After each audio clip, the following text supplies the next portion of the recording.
datos para comenzar a explicar y aprovechar bien el tiempo, ¿ya? Sobre todo eso, porque después van a meter bulla ya los vestidos con los cachapos, entonces vamos a aprovechar bien en honor al tiempo. Hoy ya comenzamos a trabajar con sistemas de distribución, pues como aparece, ¿cierto?, en la pizarra. Lo que vamos a hacer hoy día en primer lugar es reconocer los sistemas de distribución. Hoy día solamente nos dedicamos al reconocimiento. Ya la próxima semana comenzamos a intervenir en los motores para desarrollar procedimientos de, en este caso, simulación de lo que sería el cambio de una correa de distribución. Christopher, búsquete una sillita de esas de allá y yo te acá adentro. Entonces, lo que vamos a hacer hoy día, en la primera parte de la clase, lo que vamos a hacer acá es, más que nada, hablar un poco de las teorías de las correas y reconocer distintos tipos de elementos que conforman la distribución, ¿ya? Nos vamos a extender un poquito más en las correas, porque en las correas nos damos cuenta que hay una gran variedad de correas que tenemos disponibles, tanto de la línea de correas asincrónicas, ¿ya?, que son las que utilizamos normalmente para los sistemas accesorios, como las correas sincrónicas, que son las que utilizamos principalmente para sistemas de distribución, sabiendo que un sistema de distribución tiene por finalidad conseguir todo el movimiento del tren alternativo de válvulas, ¿ya? Eso es lo que nosotros buscamos con el sistema de distribución, ¿ya? Generar el desplazamiento del tren de válvulas. Para ello, entonces, para producir el proceso de la distribución o el accionamiento del tren de válvulas, nosotros trabajamos con sistemas por piñones, sistemas por cadena y sistemas por correa. Ahora, en la actualidad no se producen vehículos que tengan 100% una transmisión por piñón, ¿no? Los piñones no los encontramos hoy en día, debido a que, como ya lo habíamos conversado en algún momento, el eje de levas migró de una posición por la que se encontró por muchos años. El eje de levas inicialmente se encontraba en el block, ¿cierto? Cuando veíamos las imágenes de los motores Flagship, estos motores que la culata era solo una tapa. Claro, en ese caso usábamos varillas. Cuando teníamos el eje de levas en el block, y si bien comenzó la primera generación de motores que eran OHD, que fue la evolución de los Flagship, ¿cierto?, en que las válvulas salieron del block y se fueron a la culata, ahí también necesitábamos generar el movimiento desde el eje de levas hacia las válvulas. Entonces, ¿cómo lo hacíamos? Y ahí aparecieron las varillas, ¿ya? El sistema de varillas. De hecho, tenemos un motor varillero y después vamos a sacarle las tapas de válvula para que reconozcamos cómo funciona un motor varillero y que además trabaja con distribución por piñón. Y ahí después, con calma, la próxima semana vamos a sacar la tapa posterior para que veamos cómo es una distribución por piñón.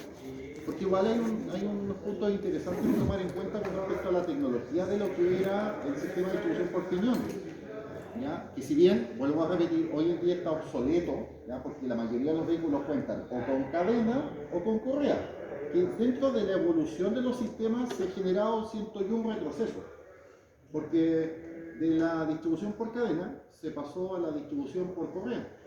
Pero hoy en día la tendencia es que los fabricantes nuevamente están haciendo vehículos con distribución por cadena, ¿ya? Estamos volviendo a lo que en algún momento se dejó. Quizás porque se han mejorado las calidades de los aceites, las características, eso de cierto modo favorece la durabilidad del conjunto. Entonces se han sumado diversos factores que hoy en día están haciendo que nuevamente los fabricantes de vehículos en sus motores estén llevando nuevamente sistemas de distribución por cadena, ¿ya? Entonces el sistema de distribución por piñones, chiquillos, que fue lo que teníamos antiguamente, era mucho más fácil de conseguir en el vehículo, porque como el eje cigüeñal, o sea, en este caso el eje de leva se encontraba muy cercano al eje cigüeñal, todo colocado en el bloque de motor, la distancia entre ellos era pequeña, por lo tanto no había problema de generar las relaciones de multiplicación que había en ellos a través de piñones, ¿ya? En el sistema de distribución, chiquillos, se cumple con una regla denominada la relación de transmisión, que en todo tipo de engranajes o en sistemas de transmisión debe existir. O sea, si no hay relación de transmisión, se habla de una transmisión directa, que lo que gira un elemento exactamente gira el otro, ¿ya? Ahí no se genera una relación de transmisión, ahí es 1 a 1, gira uno, gira el otro. En el caso de los sistemas de distribución sí tenemos una relación de transmisión, 2 a 1, ¿ya? El eje cigüeñal gira 2 vueltas, mientras que el eje de leva solo gira una. ¿ya? Por lo tanto, ahí se cumple con una relación de transmisión de 2:1. ¿Ya? Porque nosotros sabemos que el ciclo de 4 tiempos se desarrolla en 2 vueltas completas del cigüeñal, 720 grados, mientras que el eje de levas lo hace completamente en solo 360 grados. Entonces ahí se cumple que tenemos esta relación de transmisión de 2:1. En los sistemas de transmisión por piñones no era muy difícil conseguir esa relación. Los diámetros iban proporcionados, acoplábamos por medio de engranajes helicoidales y teníamos la transmisión sin mayor problema. ¿Qué ocurrió con el tiempo? Aún así se consideraba que el sistema de alzamiento de las válvulas, ya que ahora necesitábamos que el eje de leva transmitiera el movimiento a través de un taqué o de una varilla y que llegáramos a una flauta con balancines y ahí se generara el movimiento de las válvulas, muchas veces radicaba en la necesidad de regulación recurrente. Cada ciertos kilómetros había que comprobar la regulación. De ahí aparecía, chiquillos, el nombre del tune-up o de afinamiento. El afinamiento antiguo en los autos, además de cambiar bujía, filtro, el aceite, era regular válvulas, lavar carburador. Era más complejo. Hoy en día el afinamiento para nosotros es súper fácil porque sacamos la bujía, cambiamos el filtro de aire, en algunos modelos el filtro de combustible de mayor duración, por lo tanto a veces no se cambia. Entonces finalmente los elementos de afinamiento hoy en día son muy pequeños, son muy pocos los que se deben considerar. Antiguamente no, el afinamiento era un poco más largo, porque había que sacar la tapa de válvula, efectuar la comprobación de la luz de válvula, la regulación si era necesario, porque existía el riesgo que estas varillitas se torcieran, ¿ya? O que los mecanismos de regulación se soltaran, ¿ya? Me recuerdo muy bien de la línea Ford, que venía con un sistema de tornillo, de ajuste, que era cónico. Era cónico, no llevaba contratuerca. Entonces, cada cierto tiempo, esa conicidad, ese hilo cónico se iba soltando. Ahora, ¿cuál era el problema si ustedes, por ejemplo, en esos motores Ford tenían que cambiar válvulas? Y cambiaban totalmente las tolerancias, las profundidades del asiento y las regulaciones, quedarles cómodo porque después todos los elementos se soltaban y había que cambiar los balancines. Era bastante complejo. Yo les podría hablar de Ford de los años 60 con ese sistema y me van a decir, pero que profe, es que eso está obsoleto. Bueno, hasta el año 97, 98 Ford todavía tenía ese sistema aplicando en motores europeos, la línea de motores Endura que venían en el Ford Euro Escort, en el Ford Fiesta, de esos años, todavía contaba con esa tecnología. O sea, estamos hablando que hace 20 años atrás, todavía los fabricantes ocupaban, menos de 20 años, los fabricantes todavía ocupaban ese tipo de tecnología en los automóviles. Sí, un poquito más. Pero todavía ocupaban esa tecnología. Una tecnología que estamos hablando que es de los años 40, cuando recién comenzaron a los años 50, 60, cuando recién comenzaron a desarrollarse los motores OHB, los que venían con las válvulas en la cuna. Entonces, para esa situación no había tanto problema el tema de la distribución, de generar el movimiento desde el eje cigüeñal al eje de leva, se hacía directamente con piñón. Cumplíamos con la relación de transmisión de 2:1 y por temas de seguridad, normalmente había un piñón fusible.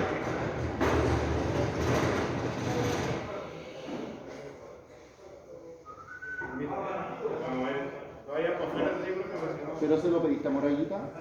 Sí. Porque demoraba, ¿no? ¿Alguien ha escuchado el concepto del piñón fusible? Piñón fusible. Ya, en los sistemas de distribución, como en muchas cosas, los fabricantes toman ciertos resguardos por caso de generarse situaciones críticas, como que, por ejemplo, una varilla, en un motor varillero se trabara y esto generara en algún momento el frenado de uno de estos ejes. En ese caso, uno de los dos piñones del sistema de transmisión por piñones era un fusible mecánico. Regularmente el piñón del eje de levas, chiquillos, estaba fabricado de un material más blando que el piñón del cigüeñal. Normalmente el piñón del eje de levas estaba fabricado de un material más blando. Podía ser un piñón de fibra, o sea, nosotros le llamamos fibra, pero en realidad el producto se llama duro cotón, que es un material polimérico que está desarrollado con una serie de fibras que tiene una gran resistencia. ¿Es como los deslizadores, como ese material? Muy parecido, sí, muy parecido. Como los deslizadores que vienen en los tensores. bastante parecido al material que ocupamos en las patas tensoras de las cadenas, ¿ya? Bastante parecido. Y la idea era que si obviamente se generaba en algún momento el clavado de un eje, para obviamente no generar la tensión mayor, había un piñón que se rompía. Y ese era el piñón fusible, actuaba como un fusible mecánico, ¿ya? Por lo general, siempre los sistemas de transmisión van a buscar que algún elemento ceda para evitar un daño mayor. Por ejemplo, ahí adentro tenemos un motor Subaru, de los primeros Subaru, la serie A, y que el piñón del eje de leva es de aluminio. O sea, no es de cualquier aluminio, es de dura aluminio, que es una aleación muy similar a la que se ocupa para la fabricación de los pistones. ¿Ya? Porque el aluminio técnicamente puro se funde a los 660 grados Celsius. Y en la combustión tenemos más de 600 grados Celsius fácilmente en la cabeza del pistón. Ya podemos superar fácilmente los 750 grados Celsius efectivos sobre la cabeza del pistón. Entonces, si pensamos que el aluminio se funde a los 660, nos da a entender claramente que si nosotros decimos los pistones son de aluminio, bueno, la verdad son de una aleación de aluminio, ¿ya? Para que dejemos bien clara también eso. Entonces, ¿por qué desapareció la transmisión por piñones? ¿Por qué desapareció? Porque hoy en día, como la disposición de las válvulas cambió, el diseño de las cámaras de combustión evolucionó para generar un mejor llenado del cilindro, que eso es lo que también se traduce en tener mayor torque y por ende mayor potencia. Entonces, de alguna u otra forma, ya tener el movimiento de las válvulas arriba les comenzó a complicar a los fabricantes.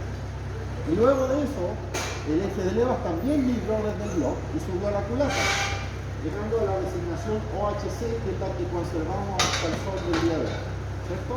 Overhead Cam. Y su variante que sería DOHC, que ahí hablamos de los doble eje de levas en la culata, ¿ya? La DOHC. Cuando comenzamos a trabajar con la designación OHC, ya la distancia entre el eje cigüeñal y el eje de leva aumentó. Entonces ahora, ¿cómo llevamos movimiento a ese conjunto? Piñones, podríamos colocar una serie de piñones, ¿ya? Pero también tenemos una complicación, que el contacto entre piñones, chicos, también hace un consumo de la potencia que está suministrando el motor, ¿ya? Porque hay un arrastre mecánico y hay contacto entre elementos. Entonces, tener una serie de piñones para conseguir finalmente esta desmultiplicación deseada, obviamente iba a ser complejo, ¿ya? Iba a ser complejo. Entonces, pasamos a la distribución por cadenas. A la distribución por cadenas. Estas, por cierto, son cadenas industriales. El sistema de distribución por cadenas, los motores normalmente son de cadenas más pequeñas. Ahí en su momento, Jonathan, van a tener la posibilidad de poder sacarle fotos y tener mayor detalle.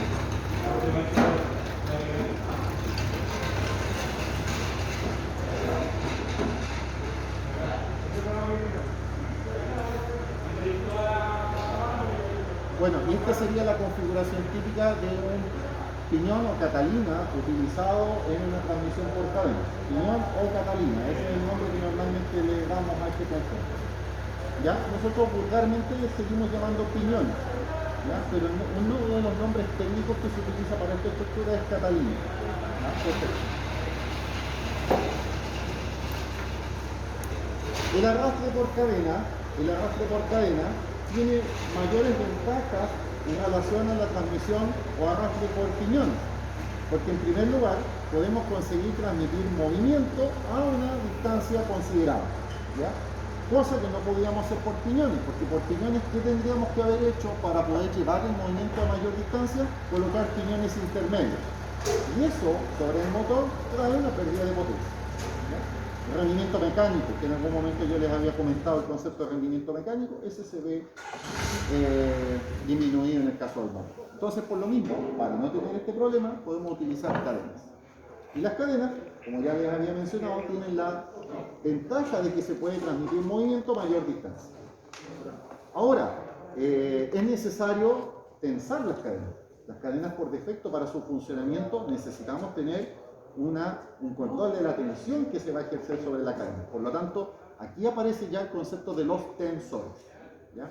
Los tensores y las guías de tensor, que son normalmente estas patas alargadas de plásticos o recubiertas en goma, que por cierto van con lubricación por aceite, para favorecer la guía de la cadena, sin que obviamente a cierta distancia estas comiencen un efecto de vibración, ¿ya? Que pueda golpear o producir algún funcionamiento irregular durante el funcionamiento de la marcha del motor, ¿ya? Entonces, en ese caso, ya el sistema de distribución por cadenas comienza a utilizar otros elementos que la distribución por piñones no las tenía.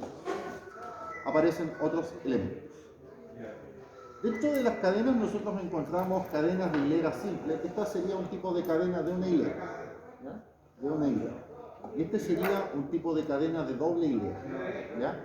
En sistemas de distribuciones motores encontramos de los dos tipos. Encontramos de una hilera, como también encontramos de doble hilera, ¿ya? Obviamente, vuelvo a repetir, estas son un poquito más grandes, porque esto es un montario industrial, pero obviamente que tiene aplicación automática. Si bien la transmisión por cadena, chiquillos, si bien la transmisión por cadena trae la ventaja que yo ahora puedo transmitir movimiento a mayor distancia, no se puede generar desviación de los ejes con una situación de desviación axial. Ambos ejes deben quedar totalmente alineados en su posición. Si uno queda con una desviación, se produce desgaste normal del conjunto, ¿ya? Ese es un problema. El otro problema que a largo plazo sufren las cadenas es el fenómeno de estiramiento. O sea, en términos generales, no es que se estiren los eslabones. Esta estructura se llama eslabón. No es que el eslabón se estire, sino que normalmente la rueda interior o la guía es la que sufre de desgaste. Y eso inherentemente trae por consecuencia un leve aumento del diámetro circunferencial que va a describir la cadena, ¿ya? Por lo tanto, ese es uno de los problemas que enfrenta el sistema de transmisión por cadena.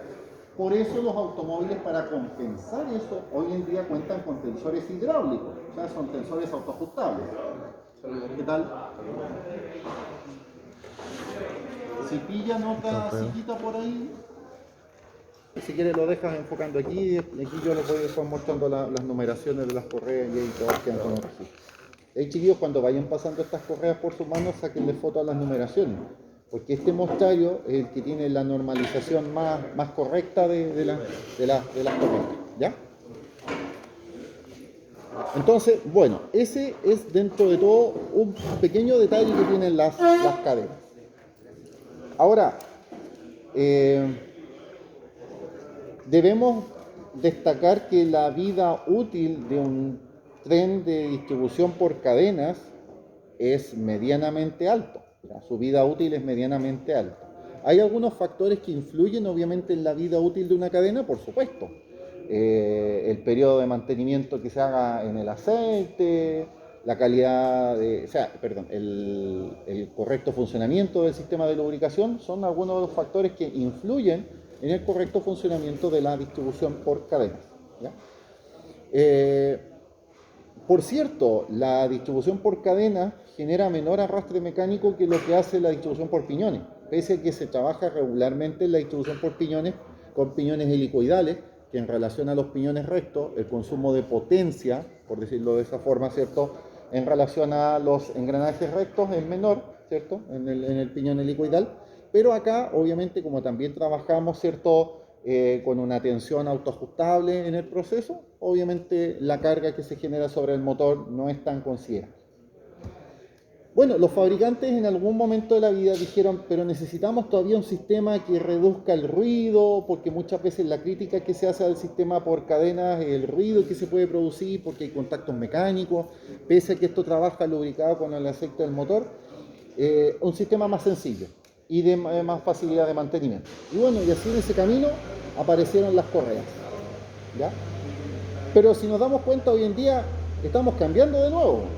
Si por mucho tiempo tuvimos correas, ahora estamos retrocediendo y estamos volviendo en muchas marcas a las cadenas, ¿ya? Porque finalmente el tiempo de mantenimiento que requiere un sistema de distribución por cadena supera al intervalo de mantenimiento que tiene una correa. ¿Cuánto más o menos creen ustedes que es el periodo de intervalo de reemplazo de la correa de distribución? 80.000, 100.000. Bueno, depende muchas veces del fabricante. Hay fabricantes que sus manuales dicen 60.000 kilómetros, usted bote la correa. Otros fabricantes dicen 80.000, boten la correa. ¿Ya? Eso depende mucho de lo que nos informe el fabricante. Ahora, ¿cuánto creen ustedes que es el periodo de vida útil que tendría una cadena? periodo de vida útil real, creo que unos 180. Y más fácilmente una cadena puede superar los 300.000 kilómetros. Y más incluso. El mío con 700.000 kilómetros nunca se rompió una cadena. Claro, claro. Y justamente eso es uno de los temas. A mi parecer, yo veo que los fabricantes han vuelto a la cadena por su fiabilidad. Y por otra parte, como con los años han mejorado la tecnología de los aceites, ¿ya? Como han mejorado la tecnología de los aceites, hoy en día esa vida útil de la cadena se puede extender. O sea, debemos tener en cuenta también que la calidad que tenemos de aceites hoy en día es mucho mayor a lo que tenemos hace 30 años atrás. La gran mayoría son residuos sintéticos y los que Claro, y tenemos tecnología sintética, full sintética en los aceites, entonces siento que eso nos ha llevado a que hoy en día estemos en esta involución, o sea, que en algún momento se dejó la cadena de distribución y que ahora nuevamente la estemos tomando. Porque justamente ahora se debe pensar que una correa a los 80.000 o 90.000 se debe sustituir, ¿ya? Y cuando se compra un vehículo usado, nosotros podemos confiar en la palabra de la persona que nos diga, no, si yo le hice mantención a tal kilometraje, o arriesgarse que se corte. Y ahí tenemos otro problema, porque la correa es susceptible a que se corte, se raje, o como se dice vulgarmente también, se peine, que es cuando se agrieta la superficie de arrastre y se quiebran los dientes y se sale, ¿ya? Por lo tanto, eso ha llevado de una u otra forma a que la correa nuevamente esté dejándose de lado temporalmente, ¿ya? Porque si bien la correa sincrónica, este es el nombre más técnico que tiene este tipo de correa, que es la que utilizamos nosotros en la distribución, correa sincrónica, si bien es más silenciosa, es menos aparatosa y para efectos de intervención va a depender también del vehículo. En algunos casos es más fácil, en otros realmente es complejo hacer el cambio de la correa.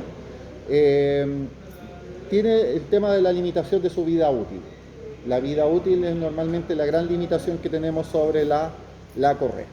Entonces, hoy en día, el lugar de ocupación de sistemas de distribución lo están compartiendo tanto la cadena como la correa de distribución, ¿ya? Ahora, tocando el tema de las correas, que por cierto hay mayor extensión porque hay más información disponible también en cuanto a las variedades de correas que vamos a encontrar, no solo para sistemas de distribución, sino que también para el accionamiento de los elementos accesorios, ¿ya? Vamos a dedicar un poquito más de tiempo ahora a las correas, ¿ya? Las correas y en general los sistemas de transmisión, chiquillos, se clasifican de dos formas: sistemas de transmisión sincrónicos y asincrónicos, ¿ya? Todos los sistemas de transmisión sincrónicos son los que deben llevar un ritmo o un movimiento regular continuo con cierta sincronía, ¿ya? Que en este caso el sistema del vehículo que cumple a cabalidad con esa condición es justamente el sistema de distribución. Mientras que un sistema de transmisión asincrónico es donde solamente necesitamos transmitir movimientos sin sincronización, ¿ya? Por ejemplo, el sistema de elementos accesorios. O sea, desde la polea del cigüeñal, nosotros podemos mover en algunos vehículos la bomba de agua, porque en otros vehículos está inserta dentro de un sistema sincrónico, que si bien no tiene marcas de referencia, pero está inserta en un sistema sincrónico. En otros vehículos no, la correa va externa, ¿cierto?, al sistema de distribución, por lo tanto es movida por una correa asincrónica, ¿ya? El compresor del aire acondicionado también es un sistema de transmisión asincrónico, la bomba de la dirección hidráulica son ejemplos de sistemas de transmisiones asincrónicas, ¿ya? El alternador también es un elemento de transmisión asincrónica, claro. Para las correas asincrónicas nosotros reconocemos dos grupos. Tenemos las correas en B, que son estas que tenemos acá, y tenemos las correas conocidas como poly B, que son estas que tenemos acá, ¿ya? Las correas en B y las correas poly B. Ahí esa se ve con más espesor, ahí aquí para la cámara. Saludo para la cámara, ¿ya? Las correas en B se denominan de esa forma por el perfil que tiene su sección transversal, ¿cierto? Tal como lo podemos ver ahí. ¿Ya? Esta sería una correa en B. Las correas en B se clasifican de acuerdo a su tamaño, ¿ya? Se clasifican de acuerdo a su tamaño. Esta teniendo, ¿cierto?, una menor sección transversal dentro de la clasificación tipo A, una correa tipo A. Acá tenemos una correa clasificación tipo B. Ahí tenemos una correa tipo B. Y una de mayor superficie de talón de designación tipo C.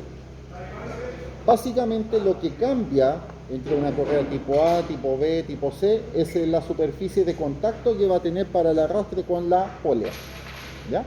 Eso. Claro. Ahora, otro factor que influye si nosotros necesitamos utilizar una correa tipo A, tipo B o tipo C es la característica de la máquina.